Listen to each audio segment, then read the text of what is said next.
Welcome to the Magical Mindset podcast. I will not deny there is a slight degree of nervousness on this one because I know my guest. I've got to know my guest fairly well on the build up to this, and I've also watched quite a lot of her social media content, we'll call it. Faye O'Hara, hi, welcome. Are you well? I am well at the moment. I'm on a streak of good luck, Right. which I'm happy to keep. We'll talk about that. What I would say is, one thing I do say to people is that when you watch this, and I'm sure you're going to enjoy listening to Faye, if you ever want to entertain yourself for 5-10 minutes or an hour, just go and have a look at Faye's constant posts she does on Facebook, mainly on Facebook or on other mediums. And if that doesn't make you smile, nothing will, because she entertains me all day long. But we'll talk about that. Faye, we've got a lot to cover. We've not got a script. We don't have a script. There's lots of things I want to ask, and I know you will talk about. But let's start with, let's just tell us a little bit about you, not as you are now, because let's build a picture and then build up to who you are now. Tell us a little bit about the background, young Faye, growing up and things. So, as a youngster, I was introduced to horses, probably to keep me on the straight and narrow. Mum wanted me to have horses, so I didn't get involved in the normal children, teenage lifestyle. And she was into horses quite. She loved show jumping and were there all the time, so I got myself a pony, and that was my life. Basically, my life turned into being down at the yard, and it was a good social thing. Everyone were friends, horses were involved, and that's just how my childhood went. Mm-hmm. And you know, my daughter is heavily into horses as well, so I understand it. But a lot of people will think of horses and ponies and things, and there is certainly a degree of, I call it princess ponying, and I don't even know whether you're allowed to use that phrase. It's not just rocking up and riding a pony and going home again and looking good. For you as a child, it's a fabulous grounding, isn't it, on life itself? Oh, 100%. It's not like a normal, your average dog or cat that you're going down there, you've got to muck the stables out in all weathers, feed them. You've got to let it be strong because they can drag you about, and it's a full lifestyle. It's not just go down, jump on your pony. It's also teaching you that things don't always go right in life. Right. You could be riding for a few weeks and your horse goes lame, and then you're not doing anything. And yeah, it's such a broad thing. So, at that point, as a youngster growing up, was horsing going to be your life? Was that it? Was there a plan of some description? What was it going to be? Yeah, I would always know of being brave, mainly because my mum didn't give me a choice of not being. Right. I had plenty of falls. I got the naughty pony when my first pony. It wasn't a pony that were ready-made. It ditched me every time, and she'd have to get on at 12-2 pony and things. So, and then she got me jumping, and I had just found that I absolutely loved it, and I were really brave, so I'd ride other people's horses. And by the time I was 13, my mum bought me a 2-year-old to break in myself. And all I wanted to do was to show jump later on in life and teach and just have some sort of career in the horse world. Right. Life's going well as a youngster, and then a massive change, a change nobody could see. And we're not going to go into the real detail of what happened, but just give us a headline of how you ended up where you are today, and just so we can still build the picture of, because what we're really interested in, we understand young Faye, we have this incident and life-changing moment, and then life went on from there. So just give us a snapshot of what happened. So when I was 14, I started going down a bad path, meeting boys and doing the normal teenage things that you do. Went out one night at 15 and ended up in a car accident. I came out of the side door, shattered my shoulder blade, my main artery in my arm, every nerve in it. My arm were ripped off at the elbow, broke my spinal cord at D6, D7, broke my pelvis, my legs. I was knackered. Right. So at that point, that means, so just explain your diagnosis. Everybody can see you're in a wheelchair, but I want. Let's get this clear. So I've got the lasting damage was a spinal injury, complete at T6, T7, and a brachial plexus injury to my arm. So the nerves are fully severed in my arm and the mid-artery, but they did replace them with a vein out of my leg and the nerves out of my leg, which has grown back, and I have got the slightest bit of movement, but not much.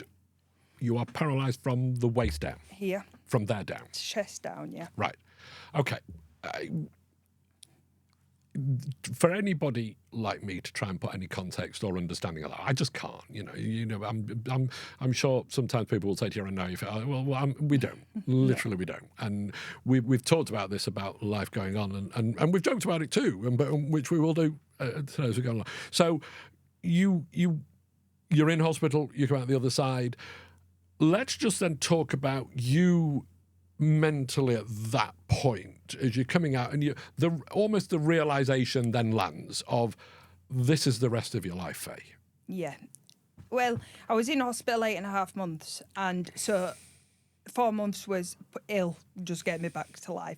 Then you're in a rehab unit, and that's where it starts sort of hitting you that you're in a wheelchair. And there's plenty of other people on a spinal unit, so you get to talk to them and different injuries. But when you get home, that's when the reality really kicks in. I think at 15 you don't see a head in front. I just want to ask a question that may be a bit blunt. When you come out, you're recovering, like you say, you're going from ill, and then you're rehab.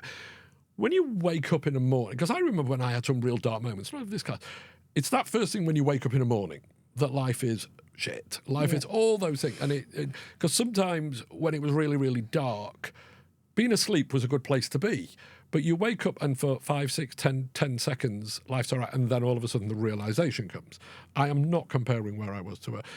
When you were waking up in those early days, did you have those moments when you woke up and then remembered where you were? Yes. But what you do is you wake up exactly like you just said, and then realise you can't feel your legs. Right. And it's like, oh, I'm back to here again. And the worst thing when I got home, I used to dream, and even to this day when I dream, I'm not in a wheelchair. Right. So when you wake up and you're like, so I might be on my horse, and I'd wake up, and then that realisation would kick in again that, no, you still can't move your legs. Until you'd said that, then, that at no point in my life had that ever crossed my mind. But you don't dream. I know. You don't ever dream as though you're in a wheelchair. No, you dream. Never in a wheelchair. And do you know what the funniest thing is? Sometimes now, when I dream, I'm not walking like an able-bodied person. I always walk like I've got pieces of metal on my feet. It's really odd, really bizarre. But yeah, I never dream I'm in a chair. I nearly said something there that, again, I'm going to think about. I nearly said something there. I nearly said to you, you dream as a normal person. That's what I nearly said. As somebody in your situation, we're jumping around here, somebody in your situation, if somebody said to you, normal person, would that offend? No, but not a lot offends me. Right. But for some people who are in your situation, that could be quite an offensive thing to say, couldn't it? Because it could, yeah. Because you are still normal. I don't think I'll ever be normal. Right, yeah. But I'll be honest, I've got to know you. I don't think that's the wheelchair, to be honest. No, it's not. That's what I mean. But we'll get into that. Right, okay. So, and again, I do not, because we've spoken a number of times, and I think when we spoke just before we started recording, I said to you, there's some dark situations we're going to talk about here, but whenever I talk to you, there is always a smile, and I'm not laughing at you because I know what you like, and you see the situation of I'm going to smile my way through this. It's not lack of understanding or compassion. It's just you wouldn't want it any different, would you? I wouldn't, and that doesn't mean to say that I am always smiling and laughing. I went through a really bad time where I was a bitter person. I drank a lot and I wasn't nice. Yeah, I'm dragging you off and let's come back. Come on. Right, so you're in the rehab part of hospital, and so there's two things I want to talk about there. The physical side. I can't imagine how hard that is, and I'm sure that would be. But I think what I'm looking for there is mentally, how hard was that time? It was very difficult, but in like I say, in the rehab things, I think the hardest thing was they put me in a manual chair. Right. And I've got one arm, so I could only go around in circles. So that wasn't. Right. And again, I'm sat here laughing, ideal. and I'm thinking, "Crumbs, should I really be laughing?" But Yeah, you laugh with me. Yeah, right. But that wasn't ideal. So if you imagine as a teenager, all you want is your independence. That your mum and dad tell you to come in at 9 o'clock, and you're like, I want to come in at 10, and that's all you fight for. So mentally, all I wanted was my independence as a teenager, and then all of a sudden, never mind independence of coming in, I couldn't get out of bed on my own. I couldn't move because I didn't have an electric wheelchair, and all these things. It were hard, but it were like. I felt really famous at the time because everyone at school, Bradford Bulls, everyone, I had all this attention because this huge thing had happened to everyone. So it didn't actually, I wouldn't say I got down about it until I got home. You know, when you say you felt famous, you're in hospital, so like you say, the Bradford Bulls, and lots of people are coming to see you. Did that help get you through? Yeah, definitely. Because I often, in the past, if I've seen somebody who's in that moment of can we call it crisis? Maybe that's the wrong word, but whatever. I always worry about. I don't want to be seen to be there because I don't want to be seen to be enjoying their pain or something. But you, as an individual, you would say to people, it made it. Oh yeah, definitely. And you know, I felt popular. I felt like, I mean, I was a teenager, and that is all teenagers want is popularity, isn't it? But everyone were nice to me. I didn't feel like they were coming to. I didn't feel that way. It was just nice to get through the day and people being there and keeping you occupied in hospital, anyway. So you've mentioned a couple of times. So you go through that, then you get home, and that's where it got. Really. That's where it got. How old? Just give me a revive. How old were you then? 15. So I was. It happened in the April, and I was 16 in the September. So I sort of come home, I think it was about the November, December. So I'll have been 16 when I left. Right. So not only have you got everything going on, you've got the fact that you're a 16-year-old girl as well. So and I have daughters, so that's carnage anyway, Exactly. in the nicest possible way. Right. Okay. Just talk us then how you got through days and how you built and how you got through that challenge. So going home to, you know, you went back to the same house you lived in, but I couldn't get through the door, needed a ramp making. Then I lived in a dining room. I had a hospital bed in this dining room that was smaller than this room. I could fit my chair just down the side and back out. Getting through each day were just, all I focused on was getting my house adapted.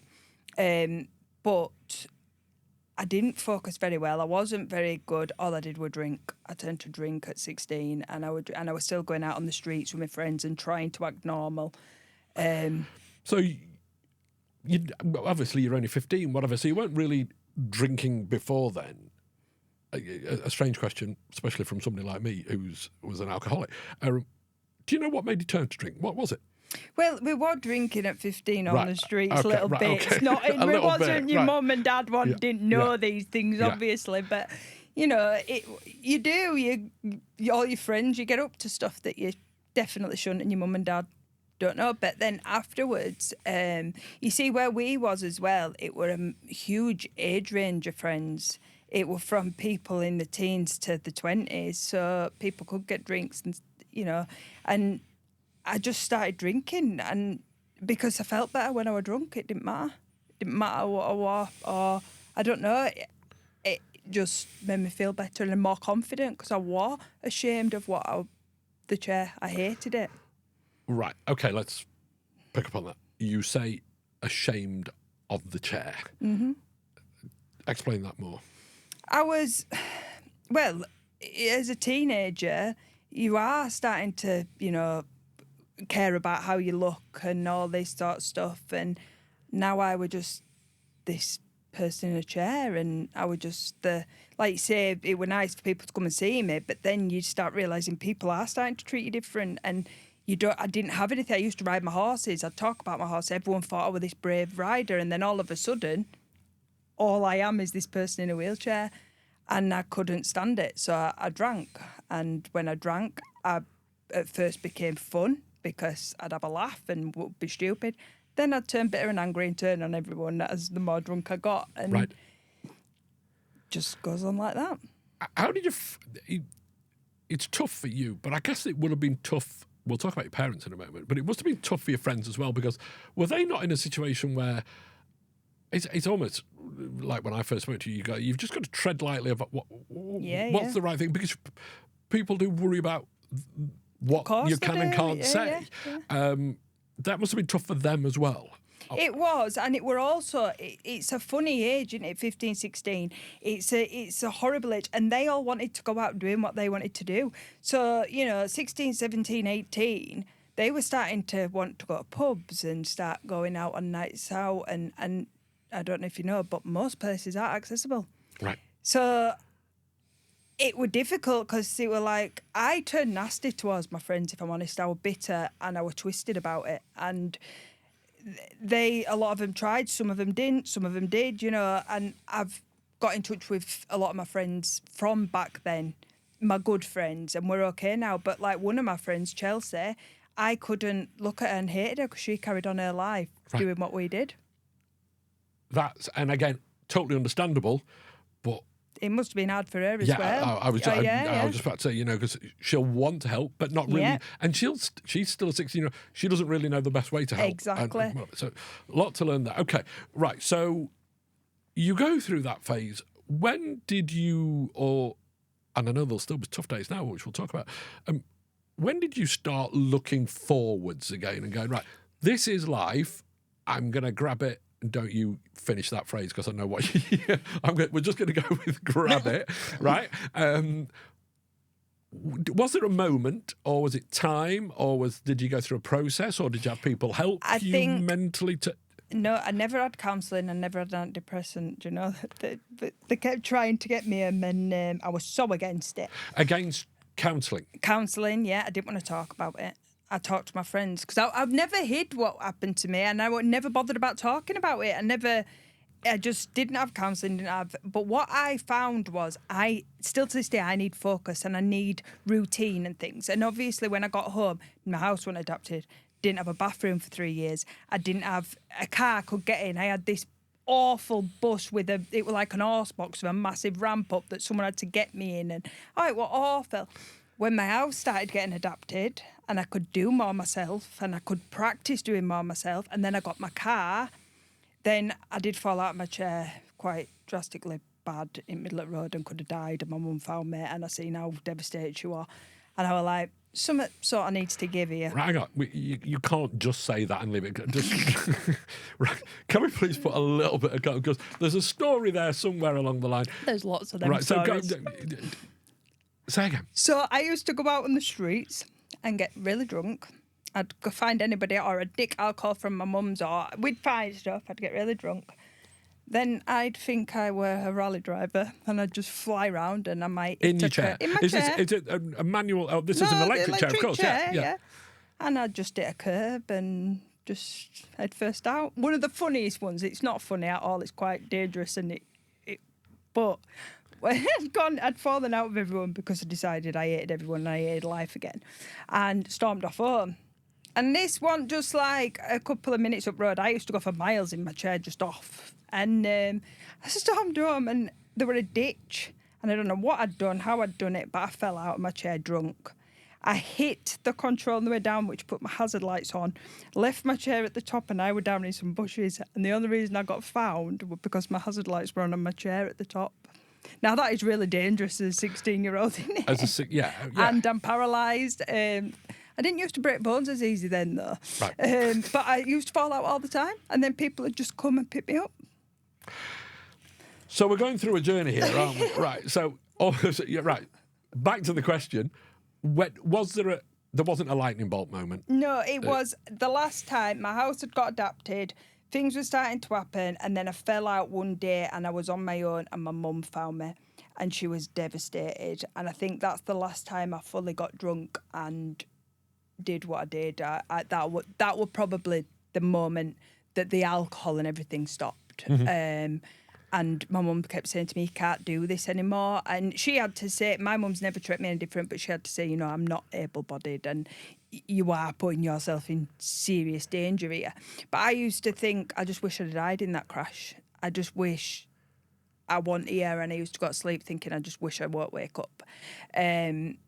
So it was very hard because that's why I didn't care. That's why I was falling out of my chair, because if I'm honest, I didn't care whether I lived or died at that time. And you say that, and we obviously have to be cautious, but I don't want to be cautious because I want people to hear it. Yeah. And because we're certainly not here to talk about that. We're here to talk, but you and other people I'll have on the show. This is about real. This is about real pain sometimes with a positive viewpoint. You talk about you. There were moments where you wish you'd died. Do you look back at that now and think, I'm glad I didn't? I assume 100%. Right, and I think that's 100%. Yeah, it's and I always say now when people have accidents that I talk to, you will have a grieving process. You have to grieve your life, and you will feel like you don't want to be here. You'll feel like there's no life in front of you. And I'd say I was like that for a good 4 or 5 years. Right. It didn't, happen overnight. I'd say it was 4 or 5 years. And if I'd have still felt like that then fair enough. But I don't. I live an absolutely fantastic life now. I have a lot of drama and a lot of things can go wrong. And there is times where I could scream. But no, I live an absolutely fantastic life. How old are you now, Faye? 34. 34. So it's 18 years, nearly 19 years. 18, 19 years since the accident. Okay, right. So you come through those teenage years into your early 20s. You're getting hold of it. I'm starting to understand it. You're starting to understand. What changes did you then make on a daily basis? And tell us the story then of why you now are inspiring. So it took a while. Then, so when everything were like just normal life, like house were adapted, I could drive my car. I started going to college. I'm doing it again. I'm interrupting because you say certain things that I really want to pick up on.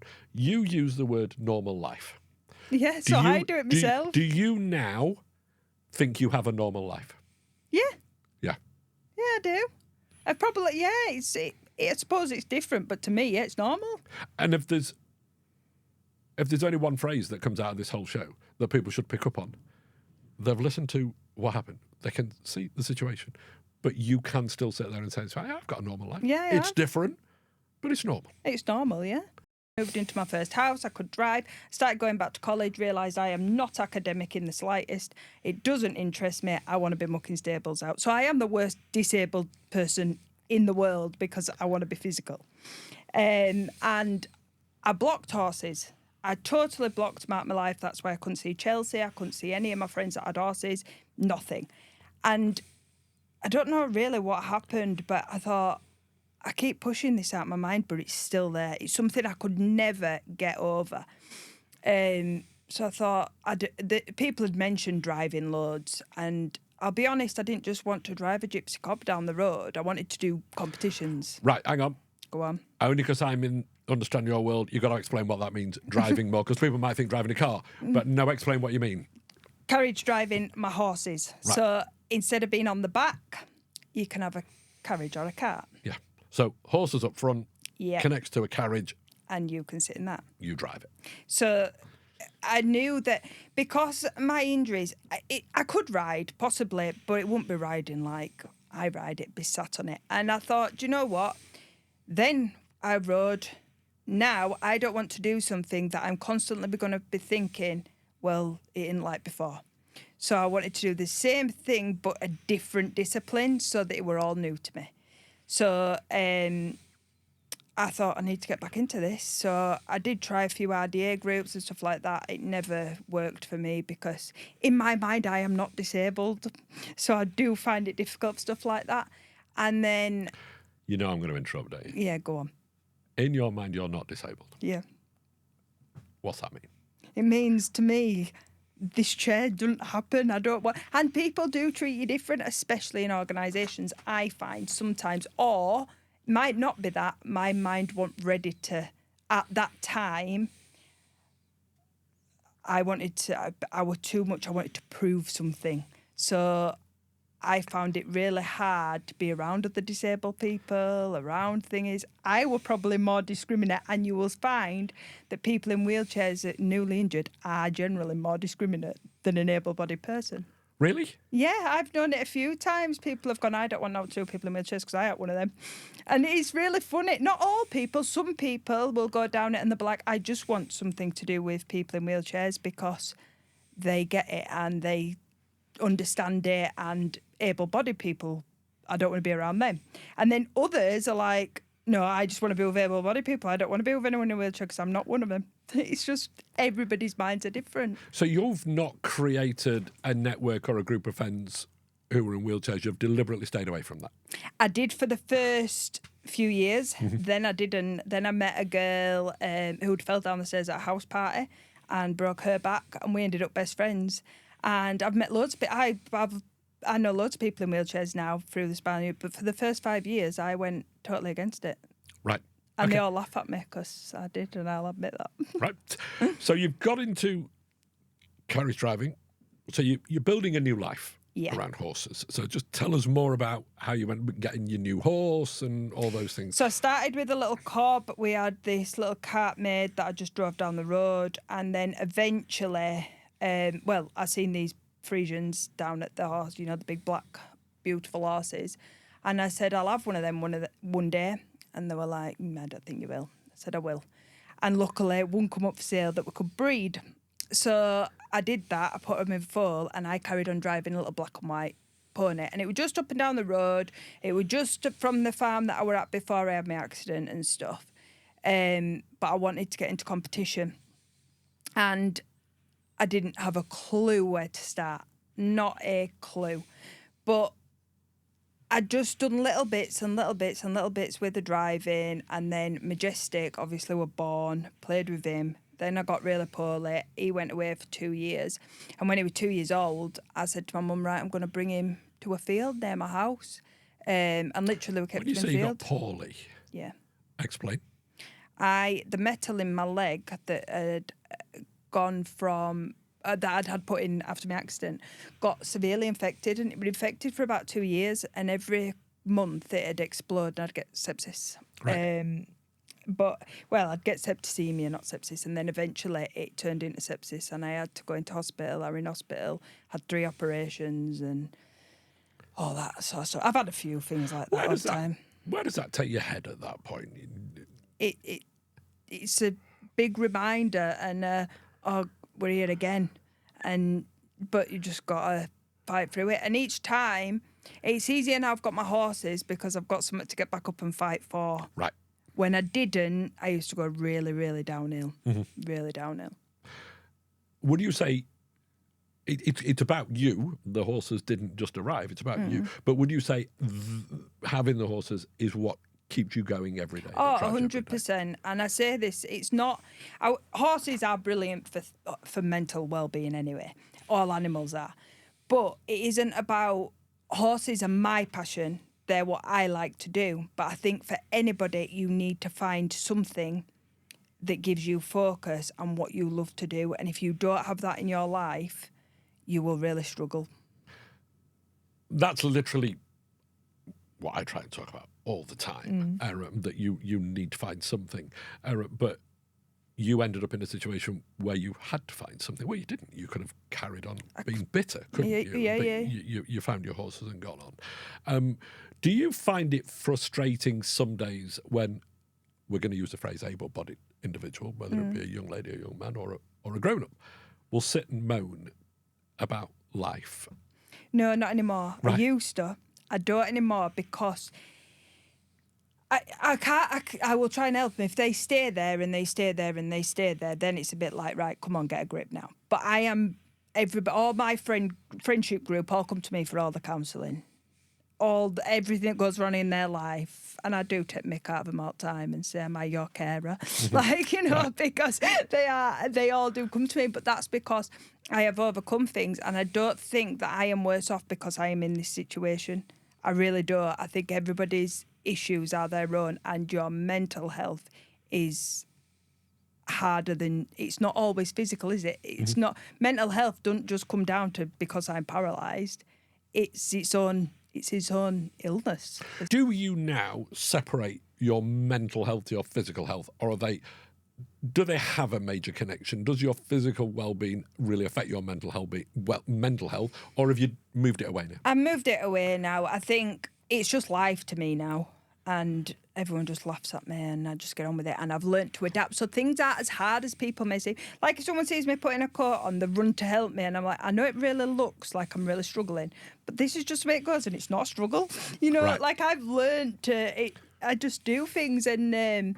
No, I wouldn't say. I'd say the only time I really go downhill is if something makes me be on bed rest.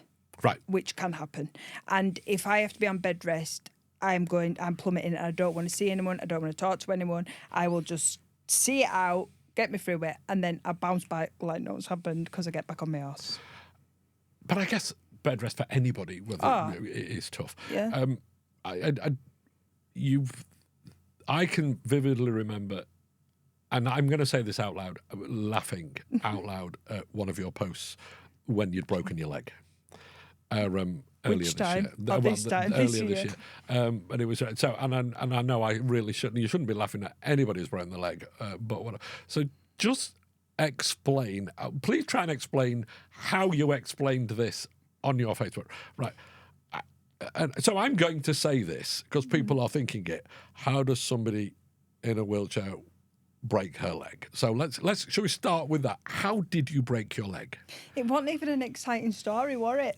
It Right. wasn't even, I drive horses, I come off the horse and broke my leg 2 years ago. That was a good, exciting story. This one wasn't. I was in my bedroom, I leant over, and this chair's on, it's got a little bit of a recline on it, so that because I've got no balance, I can tip out.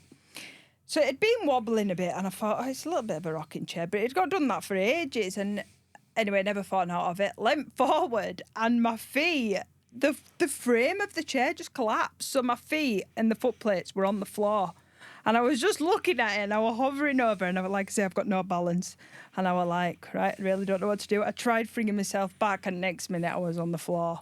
So I thought, because I had fallen off my horse a couple of years ago and broke my hip and my leg, and they said to me, your knee will always be a little bit delicate. If you eat your knee, it'll probably break again.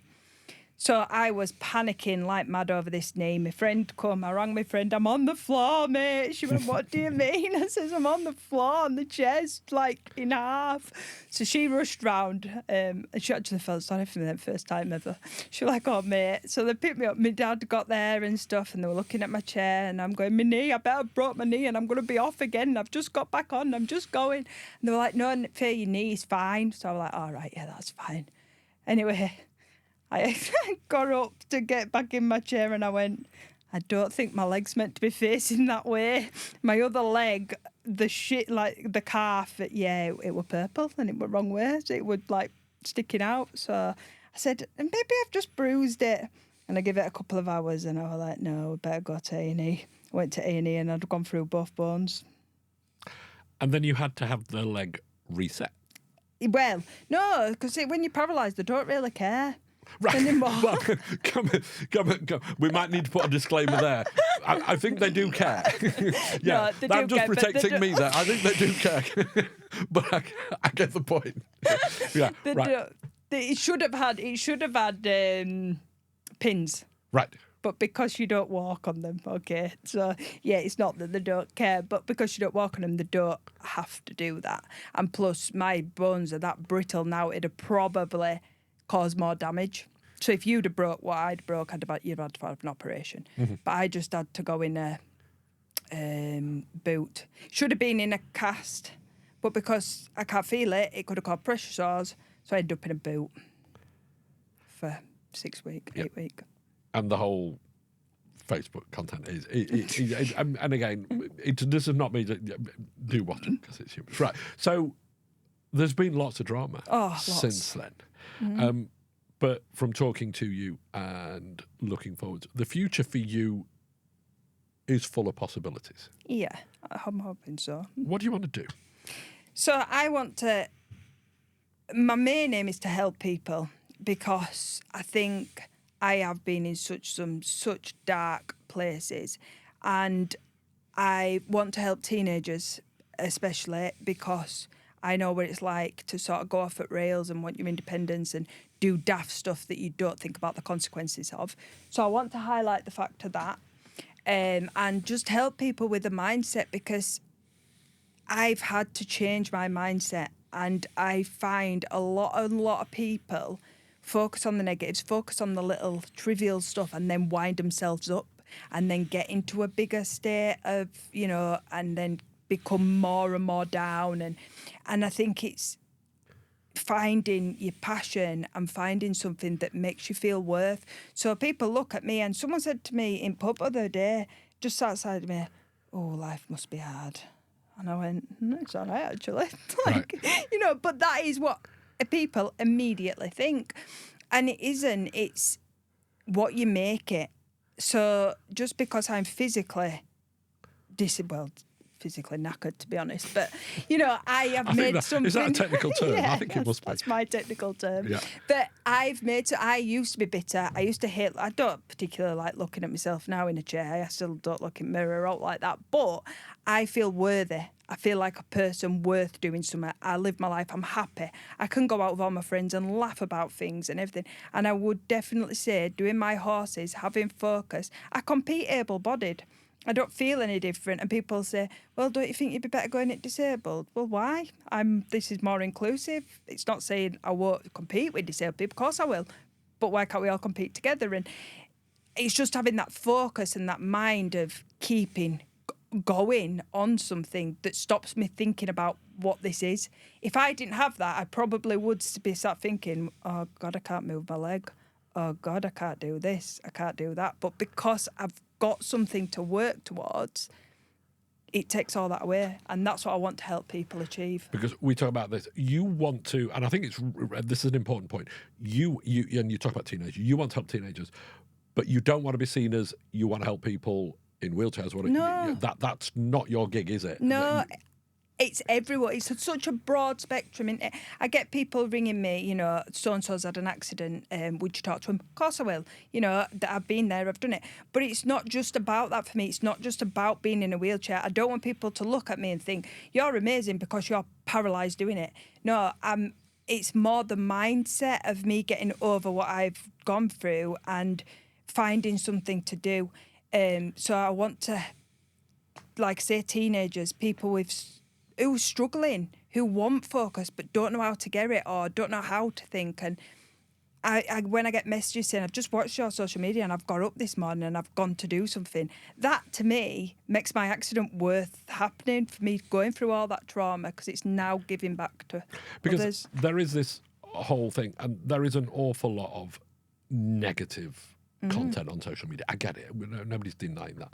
But when I look at your type of content, and you almost want young people, young ladies and young boys, young girls and boys who are having a tough time, almost to watch your stuff and to actually, and they won't know they're being inspired, but they will be inspired. Yeah, and I think that's what you do. Without doing it, you do it, and you can break down some of the tough times they're going to go through. Yeah. But you can do it by just being you. Yeah, and the thing is finding the fun in things, because it's all right, you can watch stuff, and I do take the mick out of myself a lot, you will see, and all my friends take the mick out of me a lot, and it's just the way we are. But if you're laughing, it doesn't mean you're not going to cry. It doesn't mean that you're not going to get angry and you're not going to feel crap.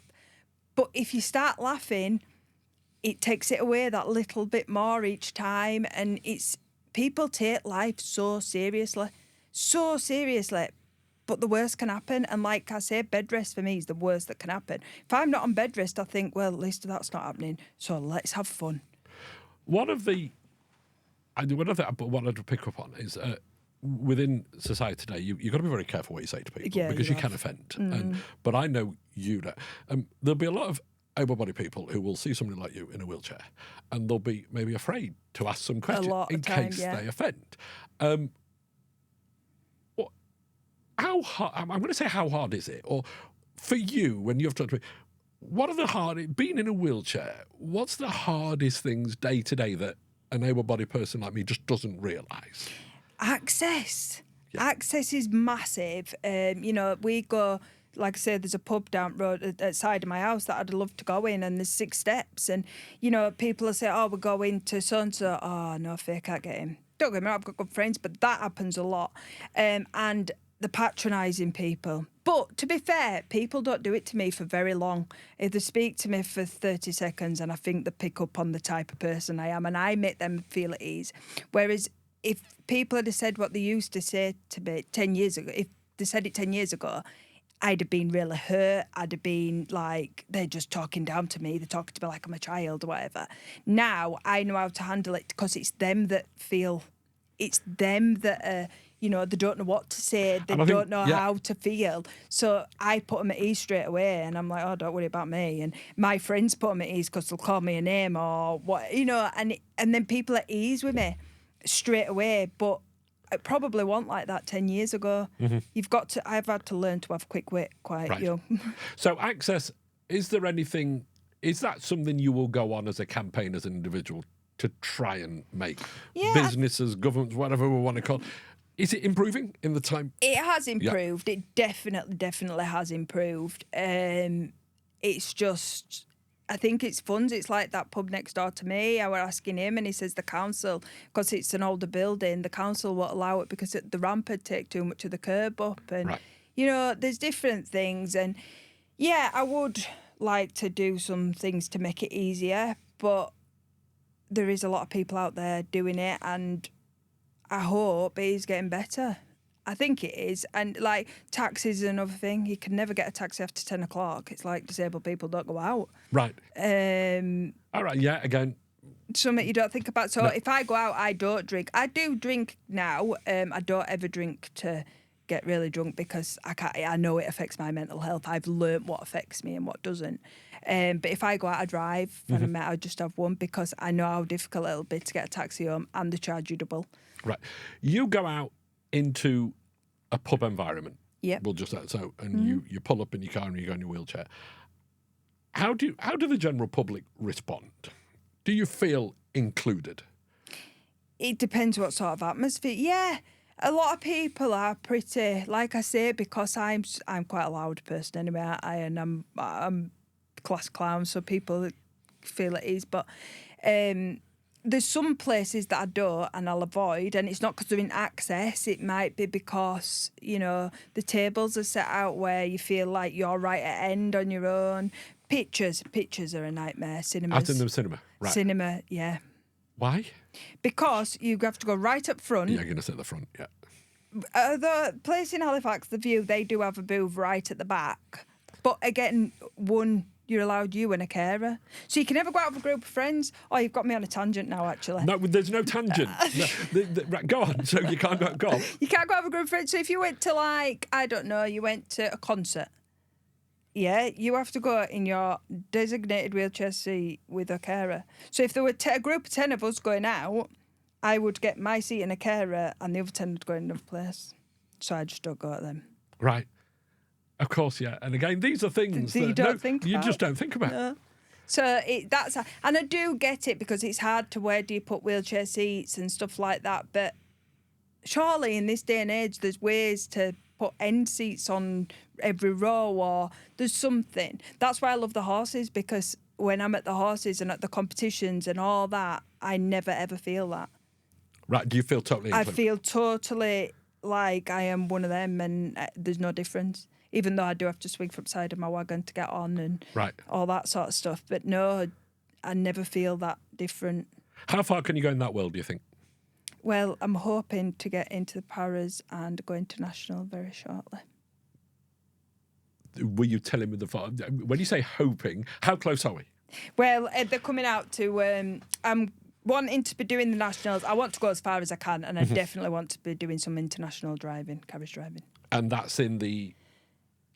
You said the paras. The paras. I'll go into the paras for the international. I'll stay in the able-bodied for the other stuff. Right, but I assume that's still a huge scene in itself. Yeah, it's only just come on this year. I'm at the British Indoor Championships in April, hopefully. When's that? April. How do people?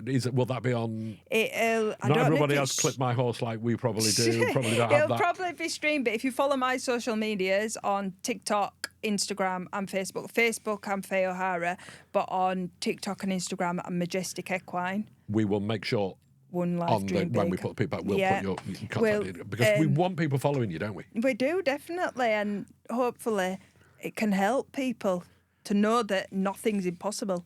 And I think that's we talked about a number of different things, but I think from the reason, and I tried to explain to you, I've not gone out and thought, oh, Faye O'Hara, she's in a wheelchair, let's get her on the podcast. It's Faye O'Hara who's in the chair that inspires. I think the chair is irrelevant to what we're trying to do here, within the greatest respect. And I know you will know what I mean by that. How far can you go? You're really interested in the speaking tour, aren't you, and getting out speaking? Yeah. And so that's something you really want to drive forwards as well, isn't it? Definitely. Schools. I have to say, I have absolutely loved going in and speaking to teenagers, because teenagers are very misunderstood, I think. And if police or out like that come in, they're just like, yeah, whatever. I can get down with kids still, and I've really enjoyed that. And let them see that there is a life out there, and it's not all about, being cool or out like that. It is. I still want to be cool at 34. But, Good luck with there's still stuff to go on and do, and anything's possible. And just because you're not academic doesn't mean you can't make a life for yourself. So that definitely. And just any audience that wants to be inspired to be better, to build a life that you're never going to be happy 24/7. That's never going to happen. We're all going to have down times, but to have a life that's fulfilled and make you feel worthy and good, I want to push that out, definitely. I'm going to put you on the spot, a little bit, and we've not rehearsed this, so I've not given you any prep on this. You talk about inspiring people, young and old. There will be people out there who are watching this and who are looking for that moment of inspiration, and who will be inspired by listening to you talk. But the one thing that's really important to you is helping younger people. If maybe young people are watching it, or parents are watching this, what top 1, 2, 3, what bits of advice from what you've been through that you do every day would you say to people? Just go with that, stick with that, because it'll make a difference. What advice would you give? What advice would I give? If something keeps popping in your mind that you want to do, so I don't know what that might be, whatever it may be, find a way to do it. But don't think about the massive end goal of, I don't know, being a footballer. Well, I'm going to be a professional footballer. If you want to be that, then find a way to start doing something in that, whatever it may be. Take the first step, though. You don't have to rush. You don't have to go and get in at the top straight away. But find something and work towards it, because that is what will help you in every other aspect. Make yourself have something that is goal-driven will help you, I think.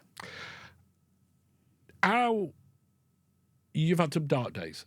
Mm-hmm. Tomorrow, we'll talk about tomorrow for you. I have no idea what you're doing tomorrow. You wake up tomorrow morning, you've got that immediate whatever. On a day-to-day basis now, are you enjoying every day now? Generally, I wouldn't say I get up and I'm over the moon every day, but yeah, because each day I know I've got a horse. When the snow came for 3 weeks and I had nothing to do, and I were a bit stuck in, I were a bit like, I could have banged my head against a brick wall. What am I going to do with myself? But yeah, because I know I plan my week out of which horses are going to get worked this week and what's going to happen. And I'll, I don't mind being in the house with my own and watching telly, but I'll try make sure I've got a few events with my friends each week, and, just making sure I'm not just stuck. Because I think the more you get stuck, the more you'll start dwelling on things, the more you'll tear yourself into that cycle that you'll find really hard to get out of. So I'm always aiming for doing more and always aiming for getting bigger, and just trying to find the enjoyment in what I do. If I didn't enjoy it as much as I do with the horses, I probably wouldn't get as far as I have. But because I enjoy it and I like it, I'll keep going for it.